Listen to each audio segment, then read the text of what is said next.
बोनियन या हेलिक्स वैल्गस क्या चीज होता है और इसको किस तरह से कंट्रोल किया जाता है? पाँव के टेढ़े अंगूठे की देखभाल घर पर कैसे की जाती है? इसके साथ क्या मसाइल होते हैं? किस तरह का जूता पहना जाए?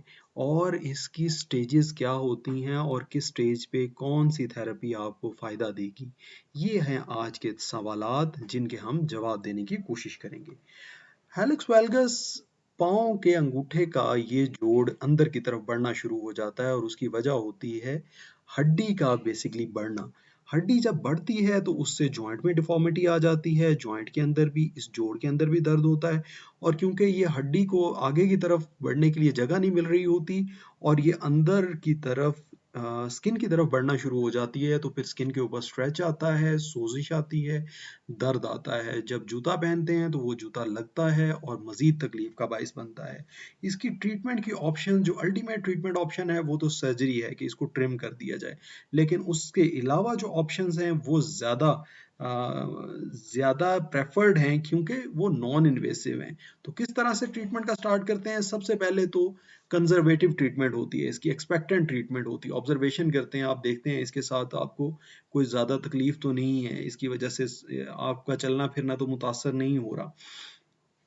और अगर आपका लाइफस्टाइल मॉडिफिकेशन से, शूज़ मॉडिफिकेशन से, स्प्लिंट्स वगैरह से कंट्रोल है तो इसी तरह से इसको चलने देते हैं, इन्वेसिव प्रोसीजर्स की तरफ नहीं जाते।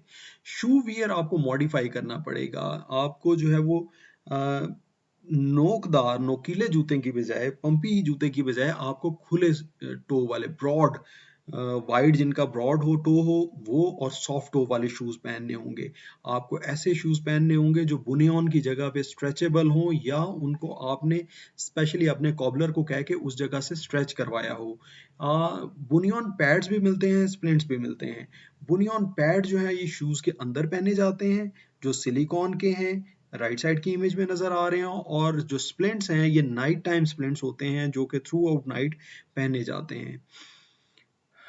ऑर्थोटिक्स हैं, ये भी ऑर्थोटिक है जो नज़र आ रहा है और फिर एंटी इन्फ्लेमेटरी मेडिसिन जो हैं वो देना बड़ा ज़रूरी है। एंटी इन्फ्लेमेटरी मेडिसिन नहीं देंगे तो जॉइंट में बहुत ज़्यादा दर्द होगा, ना आप एक्सरसाइज कर सकेंगे और ना आप ये स्प्लिंट्स बांध सकेंगे अपने पाँव के ऊपर। एक्सरसाइज स्प्लिंट का सबसे पहले देख लेते हैं। इसको कहते हैं जी थंब वैल्गस कुरेक्शन पैड।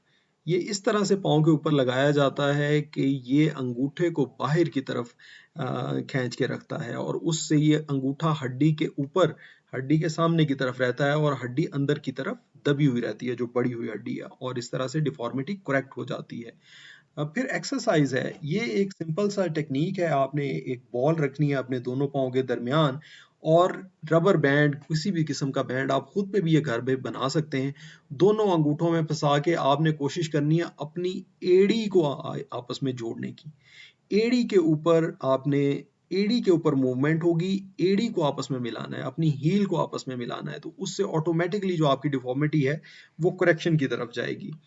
इस तरह से सिंपल बैंड भी जो है वो इस्तेमाल किया जा सकता है, लेकिन जो इससे प्रीवियस स्लाइड में मैंने दिखाया कि दरमियान में आपने एक बॉल रखना है। बॉल का फायदा ये होता है कि जो हड्डी जो बड़ी हुई होती है उसके ऊपर उसको प्रेशर देती है बाहर की तरफ और जॉइंट स्ट्रेट हो जाता है।